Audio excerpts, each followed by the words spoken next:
தேவனுடைய பரிசுத்த நாமம் மையப்படுவதாக. இந்த விடுதலை ஜெபத்திற்கு வந்திருக்கிற உங்களை இயேசுவின் நாமத்தினாலே ஒரு விசையாக வாழ்த்தி வரவேற்கிறேன். கர்த்தர் உங்களை ஆசீர்வதிப்பாராக.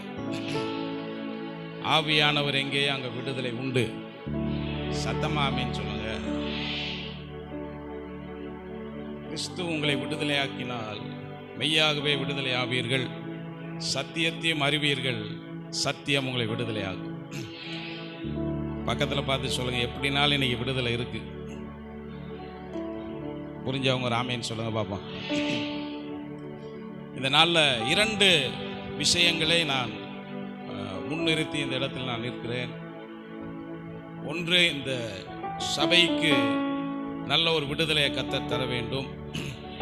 இரண்டாவது, இந்த வாழப்பாடி மக்களுக்கு கர்த்தர் நல்ல ஒரு விடுதலையை தரும். முதல்ல உங்களை ஒரு விடுதலை ஜெபத்தில் நான் நடத்த போகிறேன். நீங்கள் நல்ல ஒரு விடுதலையை வாங்கிட்டு அப்புறம் என்ன செய்ய போகிறீங்க? வாழப்பாடி மக்களுடைய விடுதலைக்காக நீங்கள் ஜெபிக்க போகிறீர்கள். சரியா? இந்த ஜெபம் என்ன ஜெபம்னா, ஏற்கனவே நிறைய நீங்கள் ஜெபிச்சிட்டீங்க. இந்த ஜெபம் எப்படின்னா, உங்களுடைய உள்ளான மனிதனில் கர்த்தர் விடுதலையை கொடுக்கும்படியாக நான் ஜெபிக்க போகிறேன். திரும்ப நான் சொல்கிறேன், உங்கள் உள்ளான மனிதனில் ஒரு விடுதலை தேவைப்படுகிறது. இன்றைக்கு வரக்கூடிய வியாதிகளில் ஒரு முக்கியமான வியாதி என்னென்னா மன அழுத்தம். இந்த மன அழுத்தம் என்ன செய்கிறதுனா, ஹார்ட் அட்டாக் வரைக்கும் இது போகிறது. சபைக்கு தான் வராங்க, ஆனால் ஏதோ ஒரு காரியம் ஜனங்களுடைய இருதயத்தை அழுத்தி கொண்டே இருக்கிறது. நான் சொல்கிறத நல்லா கவனிக்கணும். உங்கள் வாழ்க்கையில் என்னைக்கோ நடந்த ஒரு பிரச்சனை உங்களை பாதித்திருக்கலாம். யாரோ ஒருத்தர் சொன்ன வார்த்தையை உங்களால் மன்னிக்க முடியாமல் இருக்கலாம். இல்லைனா பாலியல் ரீதியாக என்றைக்கோ நடந்த ஒரு பாதிப்பு இன்றைக்கு வரைக்கும் வெளியில் சொல்ல முடியாமலும் அதிலிருந்து ஒரு விடுதலை இல்லாமலும் நீங்கள் இருக்கலாம். இன்னும் சொல்கிறதுக்கு நிறையா இருக்குது. ஆனால் நான் எதுக்கு இன்றைக்கி ஜெபிக்க போகிறேன்னா, அநேக நாட்களாய் உங்கள் இருதயத்தில் இன்னும் யார் டச் பண்ணாமல் இருக்கிற ஒரு பகுதி. ஆனால் இதுதான் என்ன செய்யுதுன்னா, உங்களை விடுதலையாய் கர்த்தரை தேட முடியாமல் தடை செய்கிறது. ஒரு குற்ற மனசாட்சி அது கொடுத்துக்கிட்டே இருக்கு. இல்லைன்னா உங்களையும் அறியாமல் நீங்கள் அறிக்கை செய்யாமல் இருக்கிற அந்த பாவம் என்ன செய்யுதுன்னா, கர்த்தர் உங்களுக்கு கொடுக்க வேண்டிய ஏதோ ஒரு ஆசீர்வாதத்தை தடை செய்கிறது. இது வரைக்கும் நான் பேசினது எவ்வளோ பேருக்கு புரிஞ்சிச்சு? ஏதோ ஒன்று பிடிபட்டுருச்சா? ரொம்ப நாளாக ஒரு விஷயம் உங்களை அழுத்திக்கிட்டு இருக்கு. இன்றைக்கு கர்த்தர் அதிலிருந்து உங்களுக்கு விடுதலையை கொடுக்க போகிறார். முழங்கால் போட்டு ஜெபிக்கலாமா? விஷயம் என்ன நான் சொல்லிட்டேன். ரொம்ப நாளாக உங்கள் மனதை பாதிக்கிற ஒரு காரியம், இல்லைனா நீங்கள் செய்த ஒரு தவறு, இல்லைனா உங்களுக்கு எதிராக செய்யப்பட்ட ஒரு குற்றம், உங்கள் வாழ்க்கையை பாதித்த, உங்கள் இருதயத்தை பாதித்த இந்த ஒரு விஷயத்தை மாத்திரம் என்னால் மறக்கவே முடியாதுங்கன்னு இருந்தீங்கன்னா, நீங்கள் இன்றைக்கி கண்ணை மூடி ஜெபிக்க போகிறீங்க.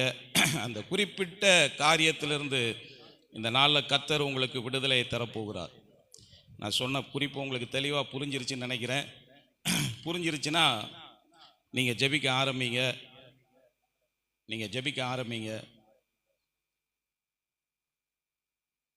நீங்கள் இயேசு கிறிஸ்துவை விசுவாசிப்பது உண்மை, ஞான ஸ்நானம் பெற்றது உண்மை, வாரம் தவறாமல் ஆராதனைக்கு வர்றது உண்மை, சபையில் நடக்கிற ஒரு சில ஊழியங்களில் நீங்கள் பங்கெடுக்கிறது உண்மை. இவ்வளவு காரியங்கள் இருந்தாலும் ஏதோ ஒரு கசப்பான பிச்சு உங்கள் இருதயத்தில் இருக்க வாய்ப்பு இருக்கிறது. நீங்கள் இயேசுவை தான் பின்பற்றீங்க, ஆனால் இவரை உங்களால் விடுதலையாய் பின்பற்ற முடியல.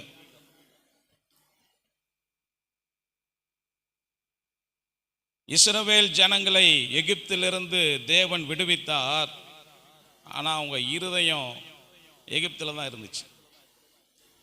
இன்னைக்கு நீங்கள் சபைக்கு வந்துட்டீங்க, ஆனால் உங்கள் இருதயம் எங்கே இருக்கு?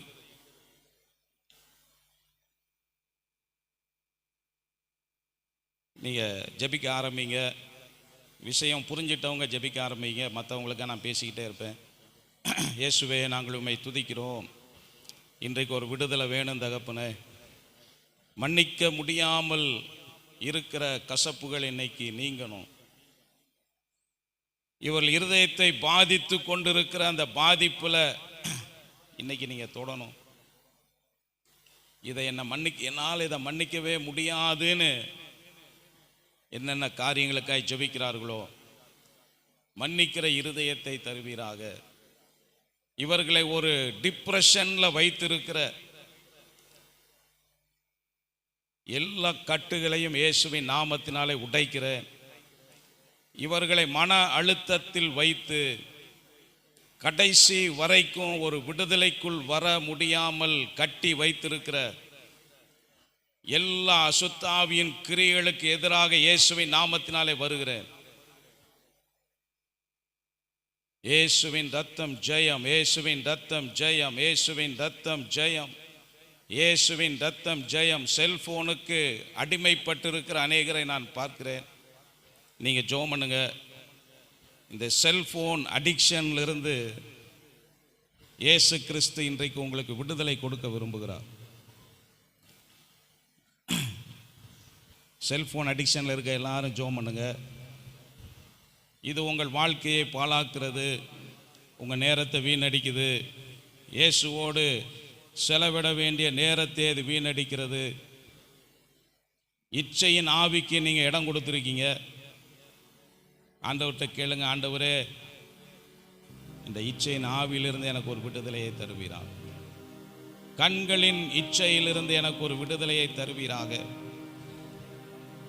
செல்போனை பார்க்காம நைட்டு என்னால் படுக்க முடியாது அப்படின்னு ஒரு நிலையில் இருந்தீங்கன்னா இன்றைக்கு நீங்கள் அதற்கு அடிமைப்பட்டு இருக்கிறீர்கள் என்ற அர்த்தம்.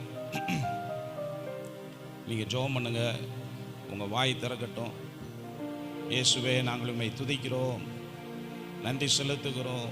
செல்போன் அடிக்ஷனுக்காக ஜெபிக்கிற ஒவ்வொருவருக்காகவும் அடியேன் ஜெபிக்கிறேன். இதோ நாங்கள் ஜெபிக்கிற இப்பொழுதே உம்முடைய வல்லமை இறங்கட்டும். உம்முடைய உயிர்த்தெழுந்த வல்லமை இறங்கட்டும். இச்சைகளை தூண்டுகிற எல்லா அசுத்தாவின் கிரியைகளை இயேசுவின் நாமத்தினாலே கடிந்து கொள்ளுகிறேன். கண்களின் இச்சையை தூண்டுகிற எல்லா பிசாசின் கிரியைகளை இயேசுவின் நாமத்தினாலே கடிந்து கொள்ளுகிறேன். எல்லைகளை விட்டு அப்பாலே போ இயேசுவின் நாமத்தினால். நன்றி நன்றி நன்றி நன்றி நன்றி நன்றி நன்றி நன்றி. போதை பழக்க வழக்கங்களுக்கு அடிமைப்பட்டிருக்கிற, சிகரெட்டுக்கு அடிமைப்பட்டிருக்கிற, பாக்கு போடுகிற காரியங்களுக்கு அடிமைப்பட்டிருக்கிற, இன்னும் என்ன காரியத்திற்கு அடிமைப்பட்டிருக்கீங்கன்னு உங்களுக்கு தான் தெரியும். ஆனால் இந்த இடத்துல ஒரு சிலர் இருக்கிறதை நான் பார்க்கிறேன். நீங்கள் ஜெபம் பண்ணுங்க. ஆண்டவர்கிட்ட ஒரு விடுதலை கேளுங்க. உங்கள் சரீரத்தை கெடுக்க உங்களுக்கு உரிமை இல்லை. உங்கள் சரீரம் பரிசுத்த ஆவியானவருடைய ஆலயம். தேவன் உங்கள் ஆவியை குறித்து மாத்திரம் அக்கறை உள்ளவர் அல்ல, உங்கள் ஆத்துமாவை குறித்து மாத்திரம் அக்கறை உள்ளவர் அல்ல, அவர் உங்கள் சரீரத்தையும் குறித்து அக்கறை உள்ளவர். இந்த சரீரத்தையும் கடைசி வரைக்கும் கர்த்தர் விட மாட்டார். இந்த சரீரத்தையும் ஒரு நாள் கர்த்தர் எழுப்புவார். கர்த்தருக்கு ஆவியும் வேணும், ஆத்துமாவும் வேணும், சரீரமும் வேணும். மூணு அவருடையது. இதை கரைப்படுத்த உங்களுக்கு அதிகாரம் இல்லை. இதை கரைப்படுத்த உங்களுக்கு அதிகாரம் இல்லை. ஆண்டவர்கிட்ட கேளுங்க, ஆண்டவரே, எல்லா போதை பழக்க வழக்கங்களிலிருந்து எனக்கு ஒரு விடுதலையை தருவீராக. கேளுங்க, முழு இருதயத்தோடு கேளுங்க. இன்னைக்கு நான் அதை கீழே வைக்கிறேன். திரும்ப எடுக்காத அளவுக்கு என் மேலே இந்த கிருபைகளை தாங்க, அபிஷேகத்தை தாங்க, இந்த நுகத்தை உடைங்கன்னு சொல்லி இயேசு கிறிஸ்துவின் வல்லமையில நாமத்தினாலே போதை பழக்க வழக்கங்களுக்கு அடிமைப்படுத்துகிற எல்லா பிசாசின் கிரியைகளை இயேசுவின் நாமத்தினாலே கடிந்து கொள்ளுகிறேன். எல்லைகளை விட்டு அப்பாலே போ இயேசுவின் நாமத்தினால். இயேசு கிறிஸ்துவின் வல்லமையில நாமத்தினாலே விடுதலை உண்டாகட்டும். எண்ணங்கள்ல விடுதலை உண்டாகட்டும். இயேசுவே, நாங்கள் உம்மை நன்றியோடு துதிக்கிறோம், நன்றி செலுத்துகிறோம்.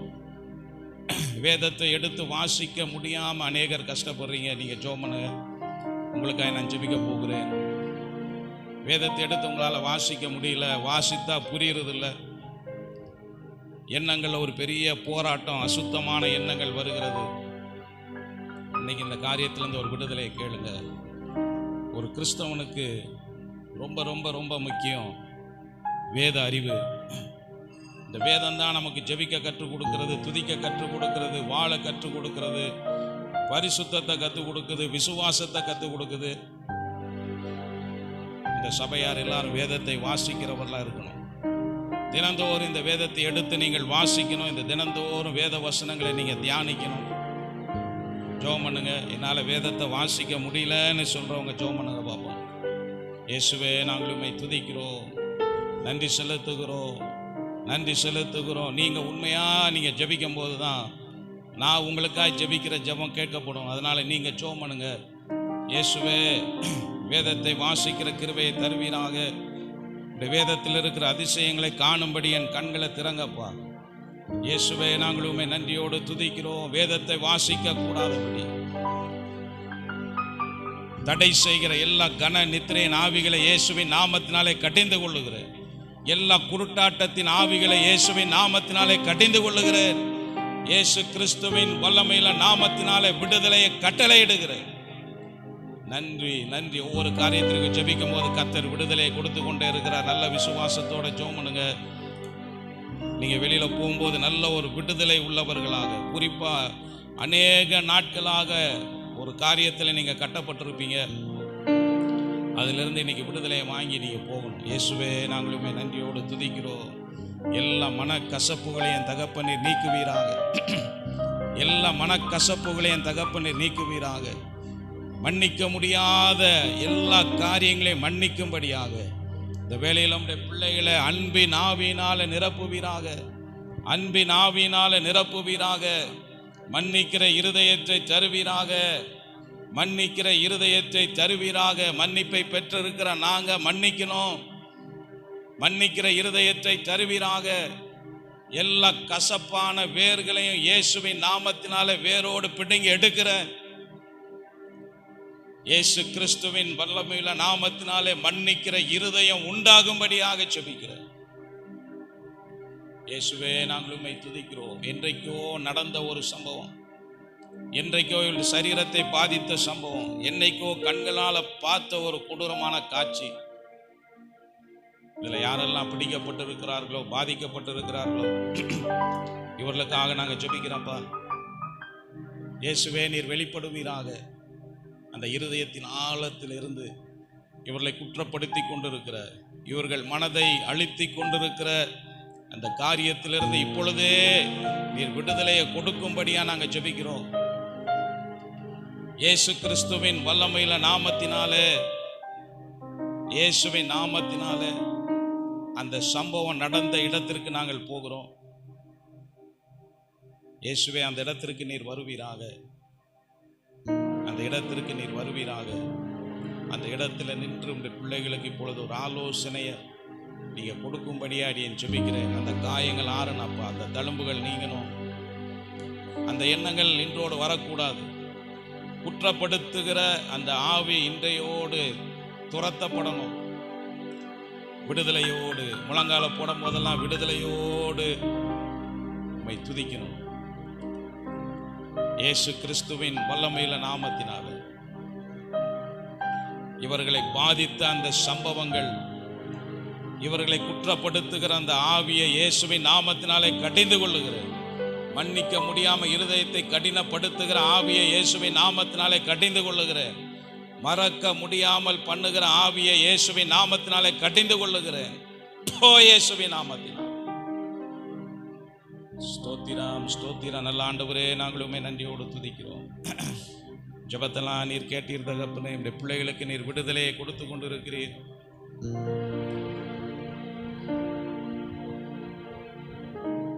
கண்ணீரோடு நிற்கிற வாலிபனை உன் கண்ணீரை கர்த்தர் பார்க்கிறார். நீ ஜெபித்த ஜெபங்களுக்கெல்லாம் அவர் சீக்கிரமாய் பதில் கொடுக்க போகிறார். நன்றி, நன்றி, நன்றி. Xhaka Radha Lana Reeka தாலானா. மகிமை, மகிமை, மகிமை, மகிமை. வேதத்தை வாசிக்கணும்னு வாஞ்சிக்கிற வாலிப மகளே, இந்த நாளில கர்த்தர் உனக்கு ஒரு விசேஷித்த அபிஷேகத்தை கொடுக்கிறார். வேதத்தை வாசிக்கும்படியான ஒரு அபிஷேகத்தை கர்த்தர் உனக்கு கொடுக்கிறார். இயேசுவே, நாங்கள் உம்மை நன்றியோடு துதிக்கிறோம், நன்றி செலுத்துகிறோம். எல்லா குருட்டாட்டத்தின் ஆவிகளை இயேசுவின் நாமத்தினாலே கடிந்து கொள்ளுகிறேன். மனக்கண்களை குருடாக்குகிற, சுவிசேஷத்தின் ஒளியை காணக்கூடாதபடி குருடாக்குகிற எல்லா பிசாசின் கிரியைகளை இயேசுவின் நாமத்தினாலே கடிந்து கொள்ளுகிறேன். இயேசுவே, நாங்களுமே நன்றியோடு துதிக்கிறோம். சபையை பரிசுத்தப்படுத்துவீராக, விசுவாசம் உள்ள இருதயத்தை தருவீராக, கருத்தாய்மை தேடுகிற கிருபைகளை தருவீராக. அருமையான இந்த சிறு பிள்ளைகளெல்லாம் மனதார இயேசுவின் நாமத்தினாலே வாழ்த்தி ஆசீர்வதிக்கிறோம். தகப்பனே, நன்றி நன்றி நன்றி நன்றி. வாழப்பாடி மக்களுக்காக நம்ம ஜெபிக்கலாமா? எல்லா வாய்களை திறக்கட்டும். வாழப்பாடியில் ஒரு எழுப்புதல் வர வேண்டும். வாழப்பாடி மறுரூபமாக்கப்பட்ட ஒரு வாழப்பாடியா மாறணும். எல்லாருடைய வாய்களையும் திறக்கட்டும். நல்லா ஜெபிக்கக்கூடியவங்க வாய்களை திறந்து ஜெபம் பண்ணுங்க.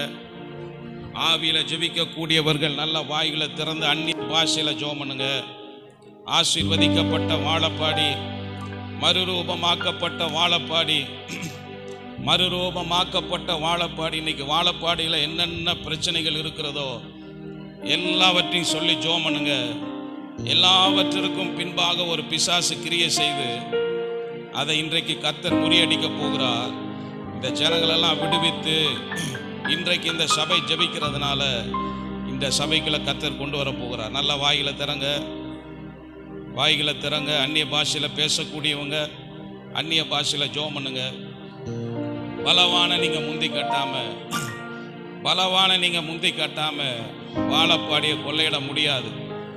அந்த ரெட் பட்டன்ல நீங்க கையை வைக்காம நீங்க எழுப்புதல பார்க்க முடியாது. நீங்க என்னதான் சொல்லி ஜனங்களை சபைக்குள்ள கொண்டு வந்தாலும் சீக்கிரத்தில் இந்த ஜனங்க வெளியில போவாங்க.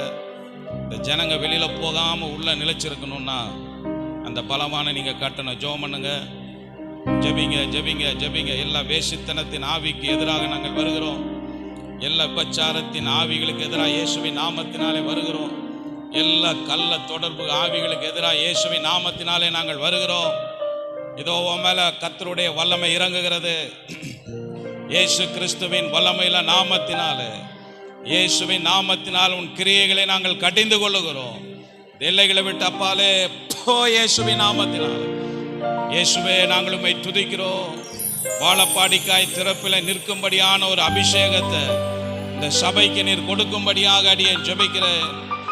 இன்னையிலிருந்து இந்த சபையினுடைய ஜெபம் வல்லமையுள்ள ஜெபமாய் மாறணும். இன்னையிலிருந்து சபையுடைய ஜெபம் வல்லமையுள்ள ஜெபமாய் மாறணும். வாழப்பாடியில திறப்பில் நிற்கிற சபையாக இந்த சபை மாறணும். இயேசுவின் நாமத்தினாலே இந்த சபையை ஜெபிக்கிற சபையாக நியமிக்கிறேன். இயேசு கிறிஸ்துவின் வல்லமையுள்ள நாமத்தினாலே இன்னையிலிருந்து இந்த சபை வாழப்பாடியுடைய ரட்சிப்புக்காக திறப்பில் நிற்கிற சபையாக மாற்றப்படுகிறது. சபை வளர்ச்சியை தடை செய்கிற வாழப்பாடி ஜனங்களுடைய ரட்சிப்புக்கு எதிராய் போராடுகிற அசுத்த ஆவியின் எல்லைகளை விட்டு அப்பாலே போ இயேசுவின் நாமத்தினால். Xhaka Radha Lana Reeka தாலானா. எல்லா வாயில திறந்து ஜெபம் பண்ணுங்க. நன்றி நன்றி நன்றி நன்றி. வாழப்பாடியில காட்சிகள் எல்லாம் மாறணும், ஆராதனைகள் எல்லாம் மாறணும். ஜனங்களுடைய ஆராதனை இயேசுவா மாறணும். ஜனங்கள் சொல்லி துதிக்கிற நாமம் இயேசுவின் நாமமாய் மாறணும். வாழப்பாடியில இயேசுவின் நாமம் பரிசுத்தப்படுவதாக, தொழுகையின் நாமமாய் மாறுவதாக, உயர்த்தப்படுகிற நாமமாய் மாறுவதாக. இயேசு கிறிஸ்துவின் வல்லமையில நாமத்தினாலே வாழப்பாடியில ஒரு மறுரூபம் உண்டாகட்டும். இயேசுவின் நாமத்தினாலே சபையில ஒரு மறுரூபம் உண்டாகட்டும். இயேசுவே, நன்றி நன்றி நன்றி நன்றி. காட்சிகள் மாறணும். வாழப்பாடியில காட்சிகள் மாறணும். விபத்துகள் இல்லாத வாழப்பாடியா மாறணும். குடிவெறி இல்லாத வாழப்பாடியா மாறணும். போதை பழக்க வழக்கங்கள் இல்லாத வாழப்பாடியா மாறணும். கள்ள தொடர்புகள் இல்லாத வாழப்பாடியா மாறணும். ஒரு வைராக்கியம் வரட்டும் சபைக்குள்ள. கர்த்தருக்கான ஒரு வைராக்கியம் வரட்டும். என் வாழப்பாடி இப்படிதான் நான் பார்க்கணுங்கிற ஒரு வைராக்கியம் வரட்டும். இந்த ஜனங்களுக்காக திறப்பில் நிற்கிற இருதயங்கள் உண்டாகட்டும். வலது கரத்திற்கும் இடது கரத்திற்கும் வித்தியாசம் அறியாத ஜனங்கள்னு சொல்லி கண்கள் எல்லாம் குளமாகிற சபையாக இந்த சபை மாறும். இந்த ஜனங்களுடைய நிலையை யோசித்து பாருங்க. விபத்துல ஜனங்கள் மரித்து கொண்டிருக்காங்க, வியாதியில ஜனங்கள் மரித்து கொண்டிருக்காங்க, பாவத்துல ஜனங்கள் மரித்து கொண்டிருக்காங்க. நம்முடைய கண்களுக்கு முன்பதாக ஒவ்வொரு நாளும் எவ்வளோ பேர் அந்த நரகத்தை நோக்கி போய் கொண்டிருக்காங்க. இந்த ஜனங்களுக்காக யார் ஜெபிக்க போறது? யார் திறப்பில் நிற்க போறா? பரலோகம் உங்களை தான் பார்த்துட்டு இருக்கு. வாழப்பாடி சபையே பரலோகம் உங்களை தான் பார்த்துட்டு இருக்கு. இந்த வாழப்பாடியினுடைய ரட்சிப்புக்காக நீங்க ஜெபிக்க மாட்டீங்களான்னு பரலோகம் உங்களை பார்த்துட்டு இருக்கு. வாரத்தில் 7 நாளும் சபையை திறந்து வச்சு ஜெபிக்க மாட்டீங்களான்னு பரலோகம் உங்களை பார்த்து கொண்டு இருக்கிறது. ஜபங்கள் அதிகரிக்க அதிகரிக்க அதிகரிக்க தான் கர்த்தர் வல்லமையா வாழப்பாடியில் கிரியை செய்வார். 1 நாள் 2 நாள் ஜபம்லாம் பத்தாது சபையை. ஆதி அப்போஸ்தல நாட்களில் வேதம் சொல்லுகிறது, அவர்கள் தினந்தோறும் தேவாலயத்தில் தேவனை துதித்து ஆராதனை செய்தார்கள். ரட்சிக்கப்படுகிறவர்களை கர்த்தர் அனுதினமும் சபையில் கொண்டு வந்து சேர்த்தார். நீங்க தினந்தோறும் சபையை திறந்து வைத்து ஜெபிக்கிறீங்கன்னா உங்க கூட்டத்தோடு ஒரு பெரிய கூட்டத்தை கூட்ட கர்த்தர் சித்தமுள்ள தேவனாக இருக்கிறார். ஜெபிக்காத மக்களுடைய கரத்துல கர்த்தர் ஆத்துமாக்களை கொடுக்க மாட்டாரு. ஜெபிக்காத மக்களுடைய கரத்துல கர்த்தர் ஊழியங்களை தர மாட்டாரு. கேளுங்க, ஆண்டவரே ஜெபிக்கிற கிருபைகளை எங்களுக்கு தருவீராக. இந்த நாளிலிருந்து எங்க ஜெப வாழ்க்கையில் ஒரு மாற்றம் வரட்டும். ஜப வாழ்க்கையில் ஒரு மாற்றம் வரட்டும். 2 மணி நேரம் 3 மணி நேரம் ஜபலாம் பத்தாது. மணிக்கணக்கு ஆண்டவர் சமூகத்தில் விழுந்து கிடக்கணும். நேரம் பார்க்கிற ஜபலாம் பத்தாது. இன்றைக்கு என் ஜப கடமையை முடிச்சிட்டேன்னு நினைக்கிற நேரம்லாம் பத்தாது. இரவெல்லாம் பகலெல்லாம் நம்முடைய இருதயம் தேவனோடு இணைக்கப்பட்டிருக்கிறது. ஆண்டவர்கிட்ட கேளுங்க, அப்படிப்பட்ட ஒரு ஜப வாழ்க்கை எங்களுக்கு தருவீராக. அப்படி ஒரு வைராக்கியத்தை எங்களுக்கு தருவீராக. அழிந்து போகிற இந்த ஜனங்களுக்காக அப்படிப்பட்ட ஒரு வைராக்கியத்தை தருவீராக. நன்றி நன்றி நன்றி இயேசுவே, நாங்கள் உம்மை துதிக்கிறோம்.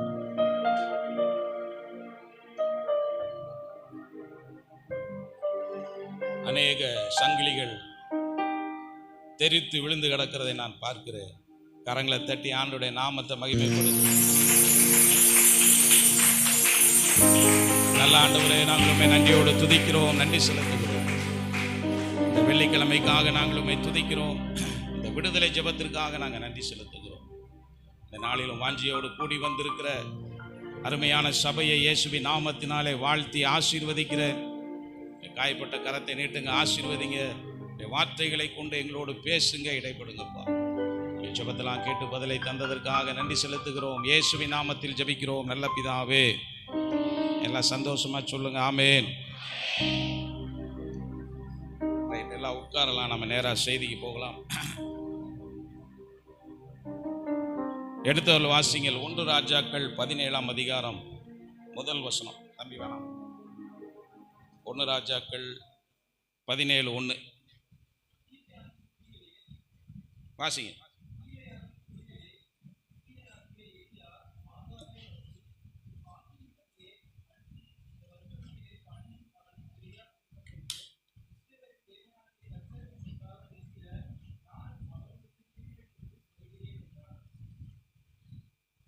இஸ்ரவேலின் தேவனாகிய கர்த்தருக்கு முன்பாக நிற்கிற நான். இந்த 1 ராஜாக்கள் 17-18 அதிகாரங்களை நீங்கள் பார்த்தீங்கன்னா எலியாவின் ஜெபம் எழுதப்பட்டிருக்கிறது. இன்றைக்கி உங்களுக்கு கொடுக்கப்படுகிற செய்தியின் தலைப்பு வல்லமையுள்ள ஜெபம். எல்லாரும் சொல்லுங்கள், வல்லமையுள்ள ஜெபம். 2 கேள்வி கேட்குறேன், பதில் சொல்லுங்கள் பார்ப்போம். ஜெபத்திற்கு வல்லமை இருக்குன்னு யாரெல்லாம் நம்புறீங்க? பாதி பேர் தான் நம்புறீங்க. சரி, முதல் கேள்விக்கு அழகாக பதில் சொல்லிட்டீங்க. 2வது கேள்விக்கு பதில் சொல்லுங்க. உங்களுடைய ஜெபத்திற்கு வல்லமை இருக்குன்னு எவ்வளோ பேர் சொல்றீங்க? கேட்ட கேள்வி கரெக்டாக தேட்டினா தப்பாக கேட்டனா? ஜெபத்திற்கு வல்லமை இருக்குன்னு எல்லாருக்கும் தெரியுது. ஆனால் நம்முடைய ஜெபம் வல்லமையுள்ள ஜெபமாய் மாறணும். வல்லமையுள்ள ஜெபம் ஜெபிக்கிறவங்களா நாம் மாறணும். பக்கத்தில் பார்த்து சொல்லுங்கள், ஜெபத்துக்கு வல்லமை இருக்குன்னு எனக்கு தெரியும். உங்கள் ஜெபத்துக்கு வல்லமை இருக்கா? இது வரைக்கும் ஒரு பிசாசு அது ஓடி இருக்கா? கேளுங்க பக்கத்தில். ஏதாவது ஒரு தலைவலி வைத்த வழியாவது சரியா இருக்கா? என்ன சொன்னாங்க பக்கத்தில்? சீக்கிரம் அனுப்பி விட்டா சாப்பிட்டுட்டு கிளம்புன்னு சொன்னாங்களா? நம்முடைய ஜெபங்கள் வல்லமையுள்ள ஜெபமாய் மாறணும். வாழப்பாடி சபையை உங்களை கர்த்தர் எதிர்பார்க்கிறார். நீங்கள் ஜெபிக்கிற சபையாக மாறணும்னு எதிர்பார்க்கிறார். வாரத்தில் 7 நாள் ஜெபிக்கிற சபையாக உங்கள் சபை மாற வேண்டும். இன்றைக்கி நான் அநேக ஊழியர்கள் மத்தியில் ஊழியம் செய்யும்படியான கிருபைகளை கர்த்தர் கொடுத்துருக்கிறார். மதுரை பட்டணத்தில் அநேக ஊழியர்கள் மத்தியில் ஊழியம் செய்கிறேன். அநேக ஊழியர்களோடு இணைந்து ஒரு சில ஜெபங்களெல்லாம் நாங்கள் செய்து கொண்டு இருக்கிறோம். ஊழியர்கள் மத்தியில் நாங்கள் பார்க்கக்கூடிய காட்சி என்னென்னா, பைய தூக்கிட்டு மாதத்தில் 30 நாள் ஊழியத்துக்கு ஓடுறதுக்கு ஊழியர்கள் ரெடியாக இருக்காங்க. ஆனால் முழங்காலை முடக்க ஊழியர்கள் ஆயத்தமாக இல்லை. இப்படிப்பட்ட ஒரு காலகட்டத்தில் தான் நம்முடைய இந்திய சபைகள் இருக்கிறது.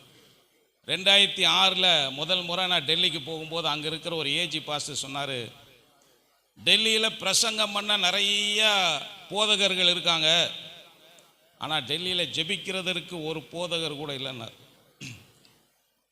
இன்றைக்கு இதே நிலைமை தமிழகத்தில் இருக்கிறது. இதே நிலைமை பட்டணங்களில் இருக்கிற சபைகள் இருக்கிறது. மாதத்தில் 20-25 ஃபெலோஷிப் நடக்குது.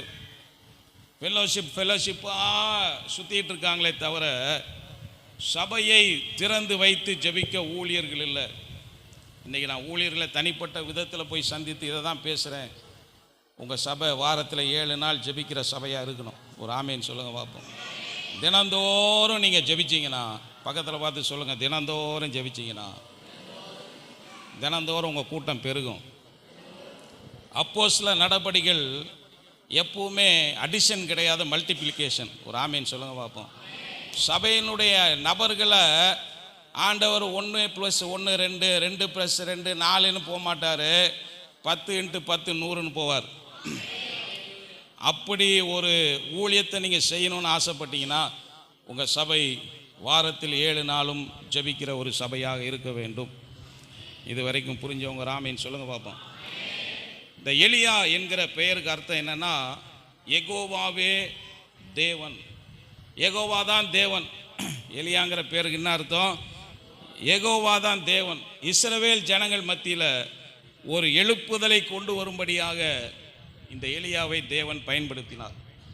எலியா ஊழியம் செய்த காலம் எப்படிப்பட்ட காலம்னா, ஊழியம் செய்கிறதற்கு சாதகம் இல்லாத ஒரு காலம், தேவனுடைய நாமத்தை சொல்ல முடியாத ஒரு காலம், ஏசபேல் தீர்க்கதரிசிகள் எல்லாம் கொலை செய்து கொண்டிருந்த ஒரு காலம், சாதகம் இல்லாத ஒரு காலத்தில் இந்த எலியா எழும்பி நின்று இஸ்ரவேல் ஜனங்கள் மத்தியில் ஒரு எழுப்புதலை கொண்டு வந்தான். ஒரு ஆமீன் சொல்லுங்க பார்ப்போம். எப்படி இந்த எலியாவால் இப்படி ஒரு எழுப்புதலை கொண்டு வர முடிஞ்சது அப்படின்னா, எலியாவின் ஜெபம் வல்லமையுள்ள ஜெபம். இன்றைக்கு நீங்களும் நானும் எலியாவை போல வல்லமையுள்ள ஜெபத்தை செய்கிறவர்களாக நாம் மாற வேண்டும். இந்த வல்லமையுள்ள ஜெபம் யாரால் ஜெபிக்க முடியும்? முதல் வசனத்தில் வாசித்தீங்க. எலியா சொல்கிறான், 1 ராஜாக்கள் 17:1, இஸ்ரவேலின் தேவனாகிய கர்த்தருக்கு முன்பாக நிற்கிற நான். எலியாவினுடைய அடையாளம் என்னன்னா, அவன் தேவனுக்கு முன்பாய் நிற்கிறவன். அன்னைக்கு இஸ்ரவேல் ஜனங்கள் தீர்க்கதரிசிங்க நிறைய பேர் பாகாலுக்கு முன்பாக நின்றுட்டு இருந்தாங்க. எதுக்கு முன்னாடி நின்றுட்டு இருந்தாங்க? சொல்லுங்க, சத்தமா சொல்லுங்க. ஆனா எலியா சொல்லுகிறான், நான் தேவனாகிய கர்த்தருக்கு முன்பாக நிற்கிறவன். எல்லார்ட்டையும் இன்னைக்கு ஆதார் இருக்கு, அப்படி தானே? அடையாளம், நம்முடைய அடையாளம். எலியாட்ட போய் எலியாவும் அடையாளம் என்னன்னு கேட்டால் அவன் சொல்லுவான், நான் தேவனுக்கு முன்பாக நிற்கிறவன். பக்கத்தில் பார்த்து கேளுங்க, உங்கள் அடையாளம் என்ன? என்ன சொன்னாங்க? பக்கத்தில் பார்த்து கேளுங்க, உங்கள் பக்கத்து வீட்டுக்காரங்க உங்களை என்ன சொல்லி கூப்பிட்றாங்க? சொல்லுங்கள், உங்கள் ஊருக்காரங்க உங்களை என்ன சொல்லி கூப்பிட்றாங்க? கேளுங்க, பக்கத்தில் உங்கள் ஊருக்காரங்க உங்களை என்ன சொல்லி கூப்பிட்றாங்க? உங்கள் அடையாளம் என்ன? யாராவது சொல்கிறாங்களா உங்களை பார்த்து ஜெபிக்கிறவங்கன்னு சொல்கிறாங்களா? சொன்னாங்களா சொல்லலையா? இப்போ தான் சொன்னீங்க எங்கள் ஜெபம் வல்லமை உள்ள ஜெபம்னு. இன்னையிலிருந்து சொல்லணும், ஜனங்க எங்கள் தெருவில் ஜெபிக்கிற ஒரு மனுஷன் இருக்காருன்னு சொல்லணும். எங்கள் தெருவில் ஜெபிக்கிற ஒரு குடும்பம் இருக்குன்னு சொல்லணும். எங்கள் கிராமத்தில் ஜெபிக்கிற ஒரு குடும்பம் இருக்குன்னு சொல்லணும். ஒரு ஆமீன் சொல்லுங்க பார்ப்போம். நாம் தேவனுக்கு முன்பாக நிற்கிறவர்கள். எங்கெங்கேயோ போய் நின்றுட்டு இங்கே வந்து நின்னா வேலையாகாது. பக்கத்தில் பார்த்து சொல்லுங்கள், எங்கெங்கேயோ போய் நின்றுட்டு இங்கே வந்து இயேசுவேன்னா, சத்தமாக சொல்லுங்கள், இங்கே வந்து இயேசுவேன்னா இயேசு ஏமாற மாட்டார். புரிஞ்சவங்க ஒரு ஆமீன் சொல்லுங்க பார்ப்போம். நிறைய பேர் நினச்சிக்கிறாங்க இயேசுவை ஏமாற்றி அப்படி சைடில் ஒரு அற்புதத்தை வாங்கிட்டு போயிடலாம். எலியா சொல்கிறான், நான் தேவனுக்கு முன்பாக நிற்கிறவன். எனக்கு தேவை ஒன்றே ஒன்று தான். நான் எப்போ பார்த்தாலும் இவர் முன்னாடி என்ன செஞ்சுக்கிட்டே இருப்பேன்? நின்றுக்கிட்டே இருப்பேன். இது வரைக்கும் புரிஞ்சவங்க ஒரு ஆமீன் சொல்லுங்க பார்ப்போம்.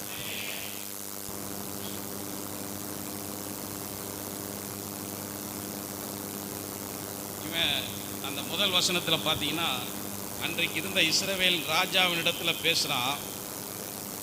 அவன் உண்மையிலே ராஜாவுக்கு முன்னாடி தான் நிற்கிறான்.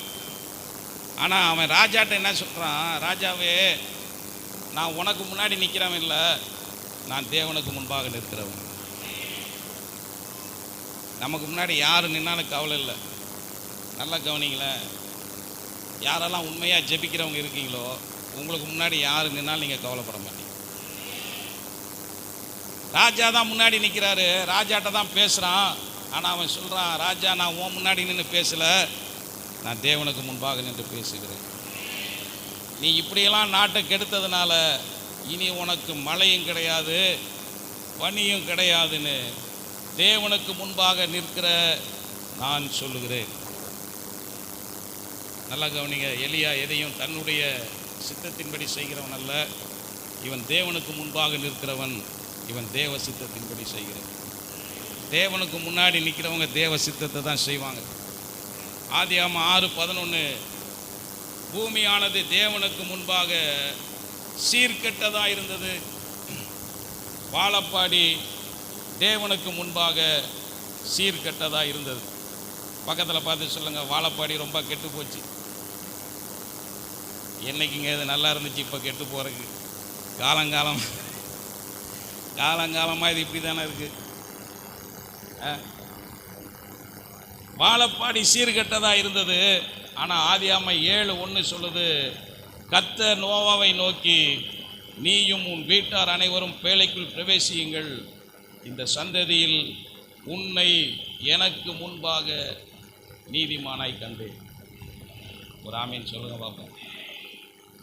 வாழப்பாடி ஜனங்களுடைய வாழ்க்கையும் கர்த்தர் பார்க்குறாரு, உங்கள் வாழ்க்கையும் கர்த்தர் பார்க்குறாரு. பக்கத்தில் பார்த்து சொல்லுங்கள், உங்கள் வாழ்க்கையை கர்த்தர் பார்க்குறாரு. நேற்று நீங்கள் வீட்டில் என்ன படம் பார்த்தீங்கன்னு அவருக்கு தெரியும். சொல்லுங்கள் பக்கத்தில். நேற்று நீங்கள் பார்த்த சீரியலு என்ன சிரிக்கிறீங்க எல்லாரும்? தெரியாதுன்னு நினச்சிங்களா இயேசுக்கு?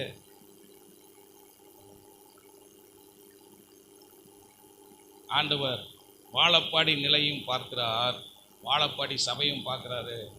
நோவாட்ட சொல்கிறாரு, உன்னை எனக்கு முன்பாக நீதிமானாய். முழு உலகத்திலையும் பாவத்தில் கிடக்குது. ஆனால் ஒரு குடும்பம் மாத்திரம் கர்த்தருக்காக நின்றுச்சு. நான் சொல்கிறேன், முழு வாழப்பாடியும் சீர்கெட்டதாக இருந்தாலும் உங்களால் கர்த்தருக்காய் வாழ முடியும். உங்களால் சாட்சியாக வாழ முடியும். உங்களால் பரிசுத்தமாக வாழ முடியும். ஒரு நோவா தன்னுடைய வீட்டில் இருந்த 7 பேரை ரட்சிப்பில் வழி நடத்தினா, நான் உங்களுக்கு சொல்கிறேன், உங்கள் குடும்பத்தை உங்களால் ரட்சிப்பில் வழி நடத்த முடியும். நீங்கள் கர்த்தருக்காக நிற்க வேண்டிய நிலையில் உறுதியாக நின்னீங்கன்னா உங்கள் குடும்பத்தை நீங்கள் ரட்சிப்பில் வழி நடத்துவீங்க. புரிஞ்சவங்க ராமேன்னு சொல்லுங்க பார்ப்போம். நோவாவுடைய வாழ்க்கை தேவனுக்கு முன்பாக நீதி உள்ள வாழ்க்கையாக இருந்துச்சு. நம்முடைய வாழ்க்கை எப்படி இருக்கிறது?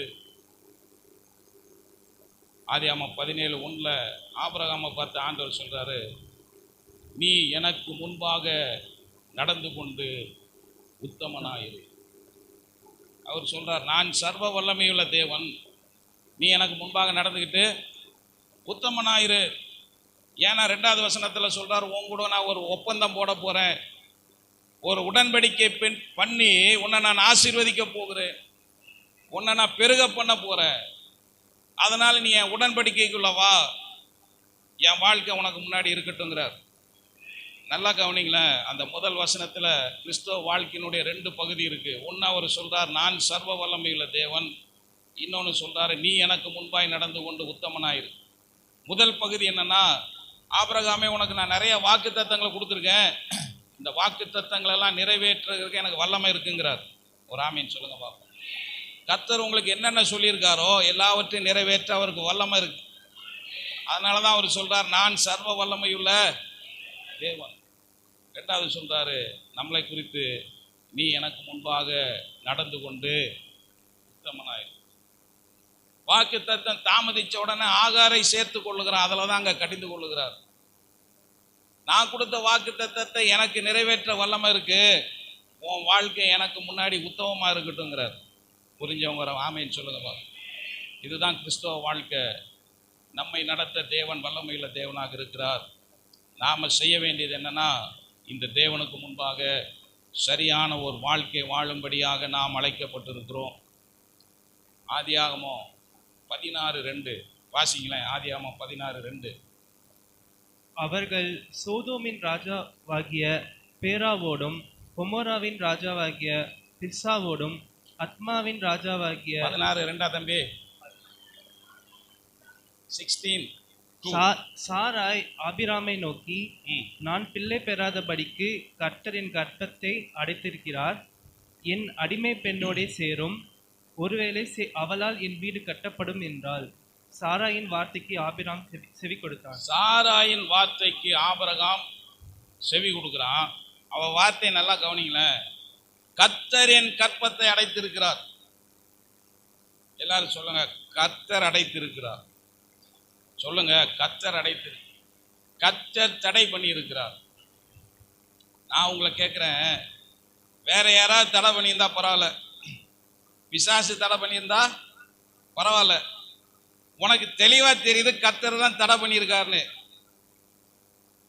அப்ப கர்த்தருக்கு காத்திருக்கிறதுல என்ன குறைஞ்சி போறோம்? புரிஞ்சவங்க ராமேன்னு சொல்லுங்க. நாம ஆபிரகாம் இடத்துல இருந்தோம்னு வச்சுக்கங்களேன், ஒன்று போட்டு கர்த்தர் தான் அடைச்சிருக்காருன்னு தெரியுதுல, காத்திருந்தா புரிஞ்சவங்க ராமேன்னு சொல்லுங்க. ஆபிரகாமுக்கு என்ன பிரச்சனைனா, எனக்கு வயசாயிட்டே போகுது. எனக்கு என்ன செய்யுது சொல்லுங்க, என்ன செய்யுது? வயசாயிட்டே போகுது. 75 வயசுல கூப்பிட்டு உன்னை ஒரு தேசமாக்குவேன்னாரு. இப்போ வயசு 86 ஆகி போச்சு, ஒரு பிள்ளை கூட என்ன செய்யல, பிறக்கல. வயசாகிறதுக்கு முன்னாடி ஒரு பிள்ளை என்ன செஞ்சிடணும் நான் சொல்லுங்க. ஆனா ஆண்டவர் என்ன யோசித்தார்னா, நான் சொல்றதை நீங்க சரியா புரிஞ்சுக்கணும்.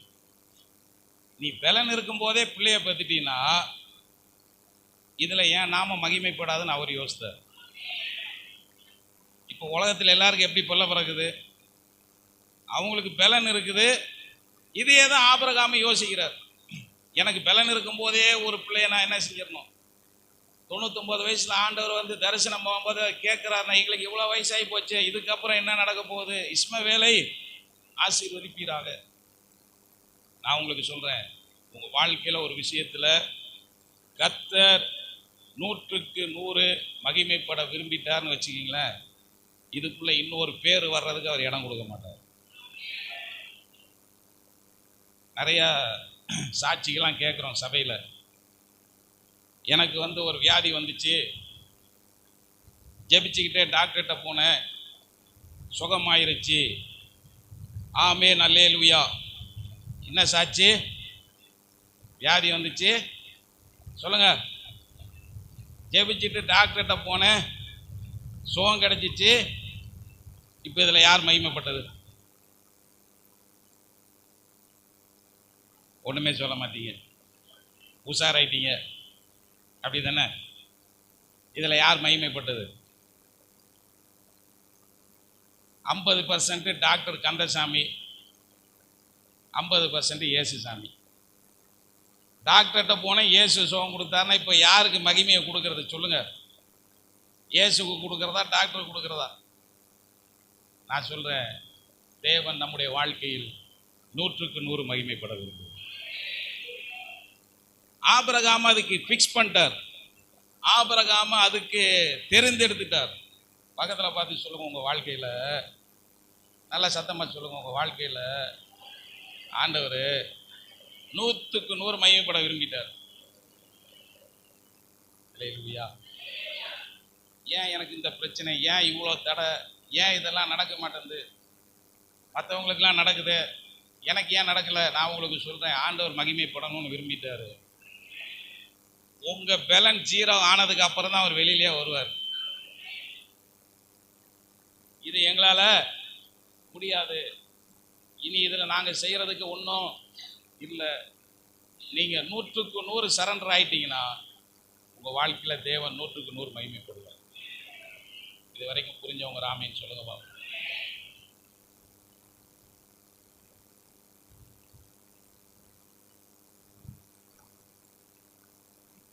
இந்த ஆபிரகாம் பாருங்க, ஆதியாகமம் 14:12 சோதோம் ராஜாவை பார்த்து ஒரு வார்த்தை சொல்லுகிறான். யுத்தத்தை முடிச்சுட்டு ஆபிரகாம் வரான். ஆபிரகாம்கிட்ட சோதோம் ராஜா சொல்றான், ஜனங்களை மாத்திரம் எனக்கு கொடு, கொள்ளையெல்லாம் நீ வச்சுக்க, தங்கம் வெள்ளியெல்லாம் நீ என்ன செஞ்சுக்க, வச்சுக்க. ஆபிரகாம் ஒரு வார்த்தை சொல்றாரு 14:22, ஆபிரகாமை ஐஸ்வர்யவானாக்கினேன் என்று நீர் சொல்லாதபடிக்கு. ஒரு ஆமீன் சொல்லுங்க பாப்போம். ஆபிரகாம் என்ன சொல்றான், ஒரு நாள் நான் நல்லா இருப்பேன், கோடீஸ்வரனா இருப்பேன், அன்னைக்கு நீ என்ன சொல்லக்கூடாது, நான் தான் ஆபிரகாம பணக்காரனாக்குனேன்னு சொல்லக்கூடாது. ஒரு ஆமீன் சொல்லுங்க பாப்போம். அதனால நான் என்ன செய்ய மாட்டேன்னா, ஒரு பாதரட்சையின் உங்களுக்கு புரிகிற மாதிரி சொல்லணும்னா, ஷூ லேஸ், உங்க பிள்ளைங்க ஸ்கூலுக்கு போட்டு போறாங்களா ஷூவு, அதில் இருக்கிற ஒரு லேஸை கூட நான் எடுக்க மாட்டேங்கிறான். ஒரு ஆமீன் சொல்லுங்க பாப்போம். அப்படின்னா என்ன அர்த்தம்னா, நான் ஆசீர்வாதமாக இருக்கிறப்போ வேற யாருடைய நாமும் மகிமைப்படக்கூடாது, தேவனுடைய நாமம் மாத்திரம் மகிமைப்படும். ஆதியாகமம் 24:1 வேதம் சொல்லுகிறது, ஆபிரகாம் வயது சென்று முதிர்ந்தவனானான், கர்த்தர் ஆபிரகாமை சகல காரியங்களிலும் ஆசீர்வதித்து வந்தார். பக்கத்தில் பார்த்து சொல்லுங்க, கர்த்தர் உங்களை சகல காரியங்களிலும் ஆசீர்வதிப்பார். அவர் 100க்கு 100 உங்க வாழ்க்கையில மகிமைப்படணும்னு நினைக்கிறார். ஒரு அல்லேலூயா சொல்லுங்க பார்ப்போம். இந்த சபை 7 நாள் ஜெபிக்கிற சபையா மாறிடுச்சுன்னா நான் உங்களுக்கு சொல்லுகிறேன், தேவன் இதில் 100க்கு 100 மகிமைப்படுவார். எங்க பலன் ஒன்றும் இல்லை, எங்க ஓட்டம் ஒன்றும் இல்லை. ஆண்டவரே நீங்க ஊழியம் செய்யுங்கன்னு முழங்கால போடுங்க, கர்த்தர் ஊழியம் செய்வார். நோவாவுக்கு ஒரு பெரிய வேலை கொடுத்தாரு, பூமியில் இருக்கிற எல்லா மிருகத்தையும் பேலையில கொண்டு வந்து விடணும். எப்படி விட்டுருப்பாருன்னு நினைக்கிறீங்க? என்னங்க ஒண்ணுமே சொல்ல மாட்டீங்க? பூனையை பிடிச்சிட்டு வரலாம், பள்ளியை பிடிச்சிட்டு வரலாம், யானை எப்படி பிடிச்சிட்டு வர்றது? கர்த்தர் தான் கொண்டு வந்து சேர்த்தாராம்.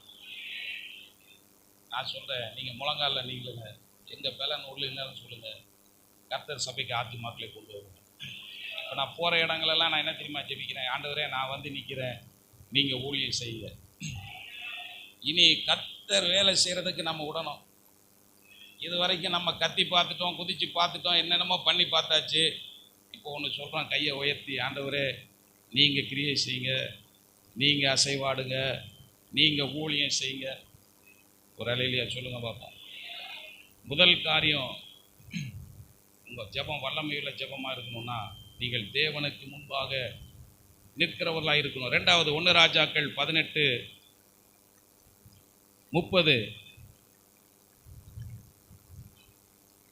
வாசிங்க. 1 ராஜாக்கள் 18. அப்பொழுது எலியா சகல ஜனங்களையும் நோக்கி, என் கிட்டே வாருங்கள் என்றான். சகல ஜனங்களும் அவன் கிட்டே வந்தபோது தகர்க்கப்பட்ட கர்த்தருடைய பலிபீடத்தை அவன் செப்பனிட்டு, உனக்கு இஸ்ரவேல் என்னும் பேர் இருப்பதாக என்று சொல்லி, கர்த்தருடைய வார்த்தையை பெற்ற யாக்கோபுடைய குமாரரால் உண்டான கோத்திரங்களுடைய இலக்கத்தின்படியே 12 கற்களை எடுத்து கவனிங்க, இஸ்ரவேல் ஜனங்களை பார்த்து சொல்றான், என் கிட்டே வாருங்கள். சொல்லுங்க, என் கிட்டே வாருங்கள். சத்தமா சொல்லுங்க. அப்படின்னா என்ன அர்த்தம்னா, இப்போ இந்த ஜனங்கள் எல்லாம் பாகால்கிட்ட போய் நிற்கிறாங்க. எங்கே போய் நிற்கிறாங்க? பக்கத்தில் கேளுங்க, யார்கிட்ட போய் நிற்கிறீங்க? உங்கள் தேவைக்கு யார்கிட்ட போய் நிற்கிறீங்க? மகளிர் குழுக்கு தலைவீட்டை போய் நிற்கிறீங்களா? சேட்டுக்கிட்ட போன காலம்லாம் முடிஞ்சு போச்சு. இப்போ நான் உங்களுக்கு சொல்லுகிறேன், எலியா சொல்கிறான், பாகால்கிட்ட போனது போதும், அங்கேயும் இங்கேயும் போனது போதும், என்கிட்ட வாருங்க. ஒரு ஆமேன்னு சொல்லுங்க பாப்போம். அவன் சொல்கிறான், என்கிட்ட வாங்கன்னு சொல்லி அவன் என்ன செய்கிறான்? தகர்க்கப்பட்ட பலிபீடத்தை சரி செய்கிறான். எலியா அன்னைக்கு என்ன செஞ்சான்னா, விழுந்து போன ஆராதனைக்கு ஒரு உயிர் கொடுக்குறான். ஒரு ஆமேன்னு சொல்லுங்க பார்ப்போம். ரெண்டாவது, உங்கள் ஜெபம் வல்லமையுள்ள ஜெபமாக இருக்கணும்னா நீங்கள் செய்ய வேண்டியது, நீங்கள் உங்கள் ஆராதனையை புதுப்பிக்க வேண்டும். அன்றைக்கு இஸ்ரவேல் ஜனங்கள் மத்தியில் தேவனை துதிக்கிற சத்தம் இல்லை, தேவனை ஆராதிக்கிற சத்தம் இல்லை. நான் உங்களுக்கு சொல்கிறேன், காலைல 4 மணிக்கு 5 மணிக்கு எந்திரிச்சு ரோட்டில் போங்க, என்னென்ன சத்தம் கேட்குது சொல்லுங்கள். என்ன சத்தம் கேட்குது? எங்கேயாவது இயேசுன்னு சத்தம் கேட்குதா? இப்போ இதை யார் கரெக்ட் பண்ணுறது? நான் நிறைய இடங்களில் ஊழியர்களோடு இணைந்து மதுரையில் வித்தியாசப்பட்ட இடங்களில் ஜெபிக்கிறதுக்கு போவேன். கர்த்தர் காண்பிக்கிற காட்சி என்னன்னா, மற்ற சத்தங்கள்லாம் ஜாஸ்தியாக இருக்குது. நல்லா கவனிங்க, எப்பவுமே இந்த இந்த தூபம் இருக்குல்ல, புகை போகுதில்ல தூபம், இது ஜெபத்திற்கு அடையாளமாக இருக்குது. நான் போகிற இடங்கள்லாம் பார்க்குற காட்சி என்னென்னா, அந்நிய கருப்பு புகை நிறையா போகுது, ஜெபிக்கிற வெள்ளை புகை பார்த்தீங்கன்னா கொஞ்சமாக இருக்கு. கர்த்தரை துதிக்கிற துதி பட்டணத்துக்குள்ளே கம்மியாக இருக்குது, கிராமங்களில் கம்மியாக இருக்குது. அதனால தான் நம்மால் என்ன செய்ய முடியலன்னா, கர்த்தருக்காய் பெரிய காரியங்களை செய்ய முடியல. அவங்களுக்கு சொல்லுகிறேன், ஜெப சத்தங்கள் உயர வேண்டும். கர்த்தரை உயர்த்துகிற சத்தம் உயரணும். உங்கள் வீடுகளுக்குள்ள தேவையற்ற சத்தங்கள் கேட்கப்படக்கூடாது. பக்கத்தில் பார்த்து சொல்லுவோம், உங்கள் வீட்டில் தேவையில்லாத சத்தம் கேட்கக்கூடாது. பாடுற சத்தம் கேட்கணும், ஜெபிக்கிற சத்தம் கேட்கணும், வேதத்தை வாசிக்கிற சத்தம் கேட்கணும், வேதத்தை தியானிக்கிற சத்தம் கேட்கணும். நான் உங்களுக்கு சொல்கிறேன், இந்த கிராமங்களில் ரொம்ப கம்மி, பட்டணத்தில் ரொம்ப கம்மி. நம்மை காட்டிலும் அவங்க தீவிரமாக இருக்கிறாங்க. அந்த ஆராதனையெல்லாம் முடித்ததுக்கு அப்புறம் தான் நம்ம ஜெபிக்கிறதுக்கே முழங்கால போடுறோம். அவங்க விஷயத்தில் தெளிவாக இருக்காங்க. இன்னும் நம்மால் என்ன செய்ய முடியல, பலவான முந்தி கட்ட முடியல. இது வரைக்கும் புரிஞ்சவங்க ராமேன்னு சொல்லுங்க பார்ப்போம். 2022 மதுரையில் ஒரு சிட்டி லிமிட்டில் ஒரு இடத்துல நான் சபையை தொடங்கினேன். ஆண்டோடைய கிருபையில் தொடங்கி ஒரு 2 மாதத்தில் பக்கத்தில் இருக்கிற கிராமங்களுக்கு ஆட்டோ அனுப்பின, சபை நிரம்பிடுச்சு. அப்போ ஆண்டவர் சொன்னார், நீ இப்படி ஊழியம் செய்யக்கூடாது. அன்றைக்கி தான் ஆண்டவர் எனக்கு முதல் தரிசனத்தை கொடுத்தாரு. கிராமங்கள் தோறும் சபை. நீ கிராமத்தில் இருக்கிற ஆளை இங்கே கொண்டு வரக்கூடாது சிட்டிக்குள்ளே, நீ கிராமத்தில் போய் என்ன செய்யணும், சபைகளை உருவாக்க வேண்டும். 1 வருஷம் கழித்து திரும்ப நான் ஜெபத்தில் உட்கார்ந்தேன். ஆண்டவரே, இந்த கிராமங்கள் தோறும் எப்படி நான் சபைகளை கொண்டு வர்றது? அப்போ ஆண்டவர் 2வது தரிசனத்தை கொடுத்தாரு. கிராமங்கள் தோறும் ஜெபம். கிராமங்களுக்குள்ள ஜெபம் சத்தம் கம்மியாக இருக்குது, கிராமங்களுக்குள்ள வெளிச்சம் கம்மியாக இருக்குது. அந்தந்த கிராமத்திற்காக ஜெபிக்கிற சத்தங்கள் இல்லை. அதனால் கிராமங்கள் தோறும் நீ ஜெபிக்கணும்னாரு. அதுக்காக தான் இன்றைக்கி எங்கள் ஊழியமோ வேறு ஊழியமோ எந்த ஊழியமாக இருந்தாலும் சரி, எங்களுக்கு வாய்ப்பு கிடைக்கிற இடத்துலலாம் போய் குறைஞ்சது 5 மணி நேரம் உட்காந்து ஜெபிக்கிறோம். ஒரு ஆமீன் சொல்லுங்க பார்ப்போம். ஆராதனையை புதுப்பிக்க வேண்டும். உங்கள் ஜெபம் வல்லமையுள்ள ஜெபமாக இருக்கணும்னா நீங்கள் கர்த்தரை துதிக்கிற துதி அதிகமாகணும். ஒரு ஆமீன் சொல்லுங்க பார்ப்போம். அப்போஸ்தலர் 16:25 பவுலும் சீலாவும் ஜெபம் பண்ணி தேவனை துதித்து பாடினார்கள். வேதம் சொல்லுகிறது, பூமி மிகவும் அசைந்தது, எல்லாருடைய கட்டுகளும் கலந்து போயிட்டு. ஒரு ஆமீன் சொல்லுங்க பார்ப்போம். ஆராதனையில் அவ்வளோ பெரிய வல்லமை இருக்குது. தேவனை எந்த அளவுக்கு நீங்கள் துதிக்கிறீங்களோ ஆராதிக்கிறீங்களோ அந்த அளவுக்கு தேவன் பலமாய் உங்கள் வாழ்க்கையில் அசைவாடுவார். ஒரு ஆமீன் சொல்லுங்க பார்ப்போம். மூன்றாவது காரியம் 1 ராஜாக்கள் 18:36. 1 ராஜாக்கள் 18:36. அந்திப்பலி செலுத்தும் நேரத்திலே தீர்க்கதரிசியாகிய எலியா வந்து, ஆபிரகாமுக்கும் ஈசாக்கும் யாக்கோபுக்கும் தேவனாகிய கர்த்தாவே, இஸ்ரவேலிலே நீர் தேவன் என்றும் நான் உம்முடைய ஊழியக்காரன் என்றும் நான் இந்த காரியங்களை எல்லாம் உம்முடைய வார்த்தையின்படியே செய்தேன் என்றும் இன்றைக்கு விளங்க பண்ணும். நான் இந்த காரியங்களை எல்லாம் உம்முடைய வார்த்தையின்படி செய்தேன் என்று இன்றைக்கு. எலியாவோட மொத்த ஜெபமே இவ்வளோதான். அக்கினி இறங்கிருச்சு. ஒரு ஆமீன் சொல்லுங்க பாப்போம். எலியா ஒரு பெரிய பிரசங்கம் பண்ணாரு. என்ன பிரசங்கம் பண்ணாரு? கர்த்தர் தெய்வமானால் அவரை பின்பற்றுங்க, பாகால் தெய்வமானா அதை பின்பற்றுங்க. வேதம் சொல்லுது ஜனங்கள் அமைதியாக இருந்தாங்க. பக்கத்தில் பார்த்து சொல்லுங்க, பிரசங்கம் பண்ணுற வரைக்கும் சொல்லுங்க, பிரசங்கம் பண்ணுற வரைக்கும் ஜனங்க அமைதியாக தான் இருப்பாங்க. ஏசு நல்லவர், ஏசு நல்லவர்னு சொல்கிற வரைக்கும் சொல்லுங்க, பக்கத்தில் ஏசு நல்லவர், ஏசு நல்லவர்னு சொல்கிற வரைக்கும் ஜனங்க அமைதியாக தான் இருப்பாங்க. கர்த்தரே தெய்வம்னு எப்போ தெரியுமா சொன்னாங்க? பரலோகத்திலிருந்து அக்கினி இறங்கிச்சு. ஜனங்க சொன்னாங்க கர்த்தரே தெய்வம், கர்த்தரே தெய்வம். ஒரு ஆமீன் சொல்லுங்க. கர்த்தருடைய கிரியை ஜனங்க பார்க்காத வரைக்கும் நீங்க நினைக்க கூடாது நம்ம கொடுக்குற செய்தியில ஜனங்க நல்லா கேட்பாங்க.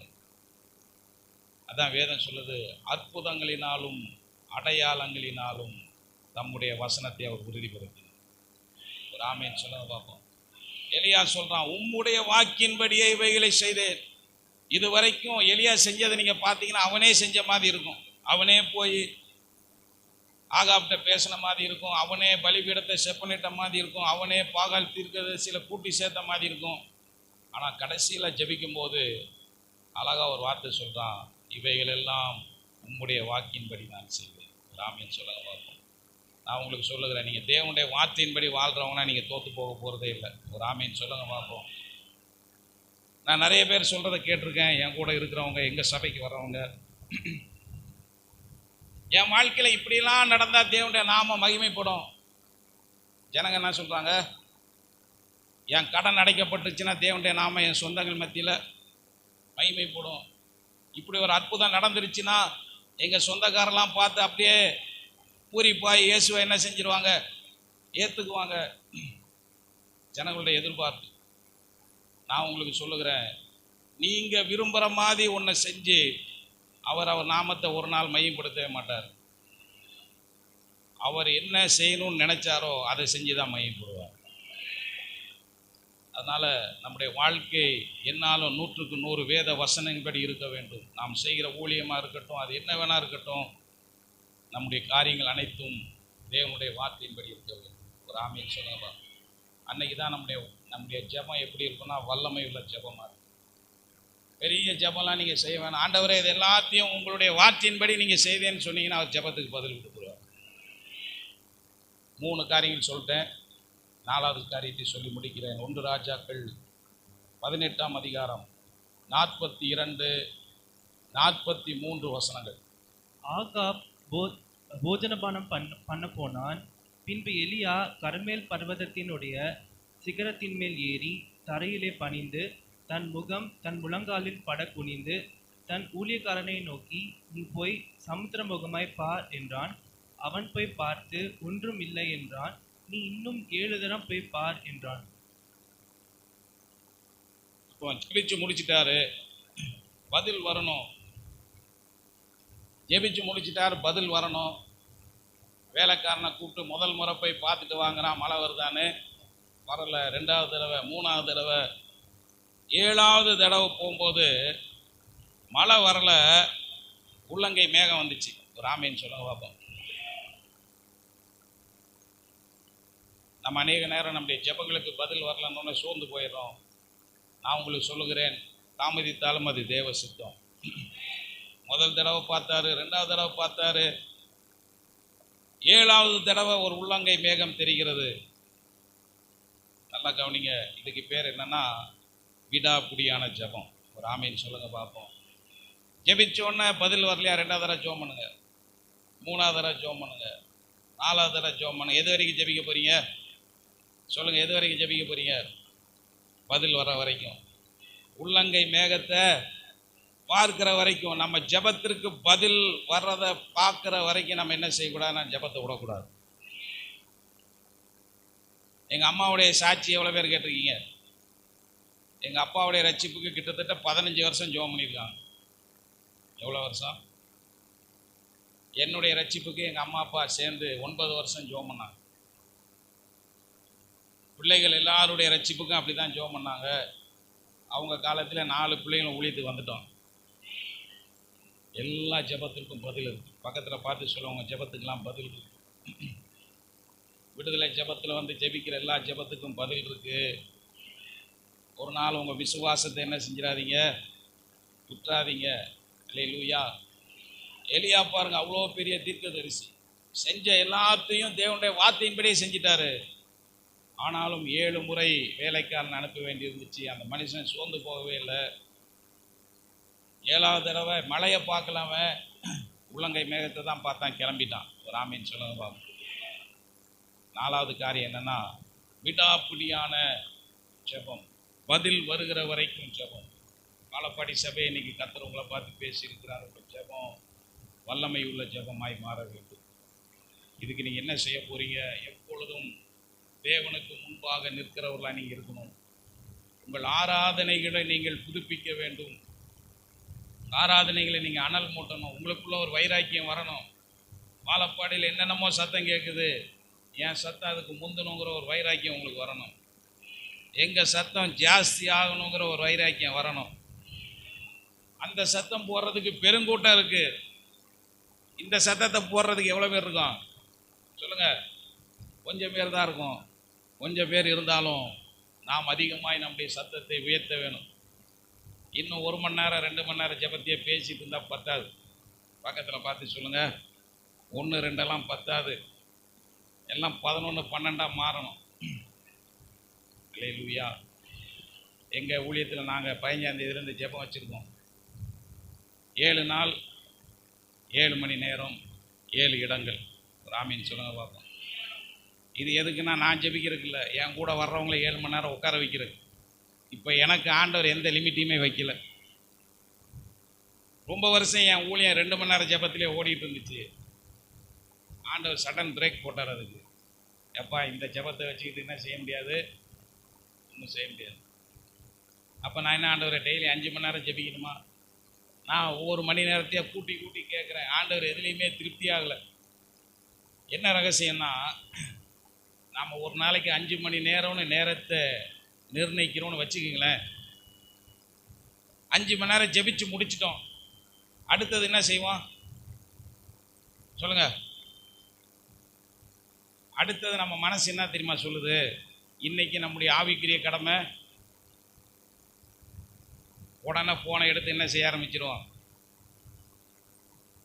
ஸ்கிரீனு தேயிற அளவுக்கு தேய்ச்சிக்கிட்டு இருப்போம்.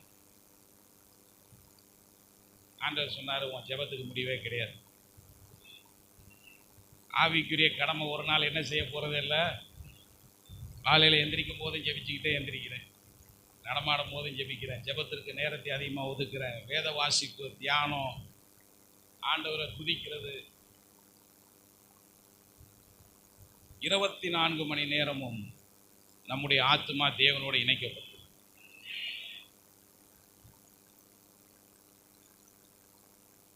கொரியா தேசத்தில் எழுப்புதலை கொண்டு வந்த பால் யாங்கியோ சொல்றாரு, நான் தேவனோடு இணைக்கப்பட 3 மணி நேரம் ஆகுதுங்கிறார். யாருக்கு? யாருக்கு? எழுப்புதலை கொண்டு வந்தவருக்கு.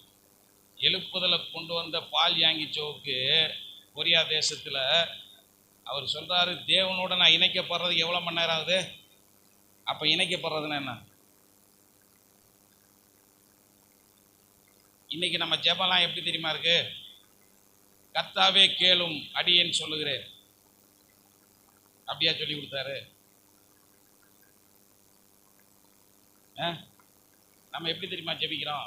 ஆண்டவரே நான் 1 மணி நேரம் பேசிக்கிட்டே இருப்பேன், நீர் என்ன செஞ்சுக்கிட்டே இருக்கணும் சொல்லுங்க. ஆமாம், நான் பேசுகிறத பூரா கம்முன்னு கேட்டு எல்லாத்தையும் அப்படியே செஞ்சுட்டு எந்திரிச்சு போயிடணும். நான் உங்களுக்கு சொல்கிறேன், நீங்கள் சொல்கிறத கேட்குறதுக்கு அவர் பரலோகத்தில் இல்லை, அவர் சொல்கிறத கேட்குறதுக்கு நம்ம பூமியில் இருக்கு. நீங்கள் தேவனோடு உங்கள் ஜெபத்தில் இணைக்கப்பட வேண்டும். எல்லாத்தையும் பேசி முடிச்சுட்டு அவர் பேச வர்ற நேரத்தில் ஆமேன்ட்டு கொடுக்கணும்னு எந்திரிச்சு என்ன செஞ்சிடும்? அப்புறம் என்னைக்கு தான் அவர் சத்தத்தை கேட்கறது? தேவனோடு இணைக்கப்படுவது என்பது அவர் பேசணும், நான் கேட்கணும், நான் பேசணும், அவர் கேட்கணும். இதுக்கு பேர் தான் என்னது? சொல்லுங்க, இதுக்கு பேர் தான் என்னது? தேவனோடு இணைக்கப்படுறது. ஆதியாகமம் 18. நான் உங்களுக்கு ஒரு ரகசியத்தை சொல்லித்தரேன். நிறைய ஜப குறிப்புகளை வச்சு ஜபிக்கிறோம், நல்லது. ஆனால் நாம் ஆவியோடும் ஜெபம் பண்ணணும், கருத்தோடும் ஜெபம் பண்ணணும். முதல்ல நம்ம ஜெபம் ஆவியில் இருக்கணும். புரிஞ்சவங்க ஒரு ஆமீன் சொல்லுங்க பார்ப்போம். ஆண்டவரே தேடி வர்றார் ஆபிரகாம். ஆதியாகமம் 18 சோதோம் குமாரான அவரே ஒரு விஷயத்தை தொடங்குறாரு. அதுக்கப்புறம் தான் ஆபிரகாம் ஜெபிக்க ஆரம்பிக்கிறார். நல்லா கவனிங்க. ஜெப குறிப்பை யார் கொடுத்தது? ஜெப குறிப்பை யார் கொடுத்தது? ஆண்டவர் தான் சோதோம் குமாரான அவனை தொடங்கி வச்சு ஆபிரகாம் என்ன செய்ய வச்சாரு? பேச வச்சார். நல்லா கவனிங்க. நாம் ஜெபிக்கிற ஜெபங்களுடைய குறிப்புகளை கூட ஆண்டவர் தான் கொடுக்கணும். இதுதான் ஆவியில் ஜெபம் பண்ணுறது. நீங்கள் கருத்தாக ஜெபம் பண்ணும்போது நீங்கள் எழுதி வச்சிருக்க குறிப்புக்கு ஜெபம் பண்ணுங்க. ஆனால் ஆவியில் முதல்ல என்ன செய்யணும்? நீங்கள் ஜெபிக்கணும். அந்த ஜெபத்தை நீங்கள் ஆதியாகமம் 18 நீங்கள் எடுத்து பாருங்கள். வரிசையாக 22லேருந்து 32 வரைக்கும் ஆண்டவரே அந்த பட்டணத்தில் 50 பேர் இருந்தால் அதை அழிப்பீரா? ஆண்டவர் சொல்கிறாரு, 50 பேர் இருந்தால் நான் என்ன செய்ய மாட்டேன். இதுக்கு பேர் தான் என்னதுன்னா ஜெபத்தில் தேவனோடு இணைக்கப்படுதல். ஆபிரகாம் பேசுகிறாரு, தேவன் பேசுகிறார். ஆபிரகாம் பேசுகிறாரு, தேவன் பேசுகிறார். கடைசி வசனம் எப்படி முடியுது? இதுதாங்க ஜெபம். கர்த்தர் ஆபிரகாமே பேசி முடித்த பின்பு அவர் போய்விட்டார். ஒரு ஆமீன் சொல்லுங்க. நீங்களாம் நினச்சிட்டு இருக்கீங்க நாங்களா விடுதலை ஜெபத்துக்கு வரோம், நாங்களா ஜெபிக்கிறோம். நான் உங்களுக்கு சொல்கிறேன், உங்களை ஆண்டவர் தான் ஜெபிக்க வைக்கிறார். ஜெபம் உங்களுக்கு எவ்வளோ முக்கியமோ இல்லையோ, உங்களுடைய ஜெபம் ஆண்டவருக்கு ரொம்ப முக்கியம். நாம் என்ன நினைக்கிறோம்? யாக்கோபு இரவு முழுசும் தேவனோடு போராடினான்னு நினைக்கிறோம். ஆனால் ஆதியாகமம் 32:24 சொல்லுது, ஒரு புருஷன் விடியும் அளவும் யாக்கோபோடு போராடினா இருந்தார். யார் தான் போராடினது? சொல்லுங்க. தேவன் தான் போராடுறார் நம்மளோட. இன்னைக்கு விடுதலை ஜெபத்தில் நீங்கள் விடுதலைக்காய் வந்திருக்கீங்க. ஆண்டவர் இன்னைக்கு உங்களோட என்ன செய்கிறாரு? போராடுறாரு. எதுக்குன்னா இந்த சபை ஜெபிக்கிற சபையாய் மாறுது. அவன் நைட்டு முழுசும் என்ன நினைச்சு போராடுறான்னா, ஆண்டவர் என்ன ஆசீர்வதிக்க வந்திருக்கான்னு நினைச்சே போராடுறான் நைட்டு முழுசும். ஏற்கனவே 2 பரிவாரத்தோடு வந்திருக்காரு, அது பத்தல அவருக்கு. இப்போ நைட்டு என்ன செய்ய வேண்டியிருக்கு? அவர் ஆசீர்வதிக்கிறதுக்காக வரலாம். இன்னைக்கு நைட்டு யாக்கோபை இஸ்ரவேலை மாத்திரக்காக வந்தார். எத்தனை ஜெபிக்கிறவனா மாத்திரக்கு வந்தார். இது தெரியாமே அவன் நைட்டு முழுசும் போராடினான்ல. போகும்போது என்ன செஞ்சிட்டார்னா இடுப்பு எலும்பை உடச்சிட்டு போயிட்டார். புரிஞ்சவங்க ஒரு ஆமீன் சொல்லுங்க. தொடை சந்து நரம்ப தொட்டான்னு இருக்கு. ஆங்கில மொழிபெயர்ப்புகள் அவனுடைய ஹிப்பு போனை டிஸ்லோகேட் பண்ணார்னு. அதுக்கப்புறம் அவன் வாழ்க்கை முழுசும் நோண்டினான். அதனால தான் இஸ்ரவேல் ஜனங்க அந்த நரம்பை என்ன செய்ய மாட்டாங்களாம். அது ஒரு நாள் அனுபவம் இல்லை, அது வாழ்நாள் அனுபவம். இன்றைக்கி அநேகரோடு கர்த்தர் போராடுறாரு. எதுக்கு போராடுறாருன்னா, உங்களை ஆசீர்வதிக்கிறது அவருக்கு ரொம்ப ஈஸி. அவர் உங்கள்கிட்ட ஒன்று எதிர்பார்த்து போராடுறாரு. என்ன போராடுறாருன்னா, நீங்கள் மனம் திரும்பணும்னு போராடுறாரு. இது மனம் திரும்புதலுக்கான போராட்டம். யாக்கோபோடு இரவு முழுசும் நடந்தது மனம் திரும்புதலுக்கான போராட்டம். ஜெபம் யாக்கோபுக்கு எவ்வளோ தேவையோ இல்லையோ, யாக்கோபுக்காக யாக்கோபு ஜெபிக்க வேண்டிய ஜெபம் கர்த்தருக்கு தேவையாக இருந்துச்சு. புரிஞ்சிச்சா நான் சொன்னது? முழங்காற்படியிடுங்க. கேட்ட செய்திக்காக ஜெபித்து நம்ம முடிக்கலாம். இன்னையிலேருந்து நம்முடைய ஜெபங்கள் வல்லமையுள்ள ஜெபமாக இருக்கணும். இதுக்கப்புறம் தலைவலி வயிற்று வலிக்கெல்லாம் ஜனங்களை நீங்கள் சபைக்கு கூட்டு வரக்கூடாது. இன்னும் ஆமியன்னு சொல்ல மாட்டீங்க. பிசாசு திறத்துறதுக்கெல்லாம் இன்னைக்கு சபைக்கு என்ன செய்யக்கூடாது? கூட்டு வரக்கூடாது. போகிற இடத்துல எல்லாத்தையும் நீங்களே விரட்டி விட்டுட்டு ஆத்மாவை தான் சபைக்கு கொண்டு வரணும். ஜெபம் பண்ணுங்க, எல்லாம் முழங்காட்படிடுங்க. ஒரே ஒரு வார்த்தை ஆண்டவர்கிட்ட கேளுங்க. ஆண்டவரே, எங்கள் ஜெபம் வல்லமை உள்ள ஜெபமாய் மாறட்டும். நீங்கள் உண்மையாக கேளுங்க. இந்த சபையை தேவன் ஜெபிக்கிற சபையாய் மாற்றப் போகிறார். வல்லமையுள்ள ஜெபங்கள் இங்கே ஏறெடுக்க போகிறது. நான் உங்களுக்கு சொல்கிறேங்க, நீங்கள் ஜெபத்தை இங்கே தொடங்கும் போதே வாழப்பாடிக்குள்ள இருக்கிற எல்லா பிசாசுகளும் நடுங்கணும். வாழப்பாடியில் மாற்றங்கள் வருகிறத உங்கள் கண்களில் நீங்கள் பார்க்கணும். உங்களுக்குள்ள ஒரு வைராக்கியம் வரணும். வாழப்பாடியில் காட்சிகள் எல்லாம் மாறணும். இனி விபத்துகளை நாங்கள் பார்க்கக்கூடாது. வைராக்கியமாக நிற்கணும். தற்கொலைகளை நாங்கள் பார்க்கக்கூடாது. கள்ள தொடர்புகளை நாங்கள் பார்க்கக்கூடாது. குடிச்சிட்டு ஜனங்க ரோட்டில் விழுந்து கிடக்கிறத நாங்கள் பார்க்கக்கூடாது. இது எப்போ சாத்தியம்னா உங்கள் ஜபங்கள் வல்லமையுள்ள ஜபங்களாய் மாறும். இது எல்லாத்துக்கும் பின்னாடி பிசாசுகள் கிரியை செய்கிறது. ஜனங்களை அடிமைப்படுத்துது, குடிக்கு அடிமைப்படுத்துது, வேசித்தனத்திற்கு அடிமைப்படுத்துது, தற்கொலைக்கு தூண்டுகிறது, விபத்துகளை ஏற்படுத்துகிறது. நீங்கள் ஜெபிக்க ஜெபிக்க ஜெபிக்க ஜெபிக்க வாழப்பாடியில் ஒரு வெளிச்சம் வரும், இருள் நீங்கும், தேவனுடைய நாமம் மகிமைப்படும். ஜெபிக்கலாமா? இயேசுவே நன்றி.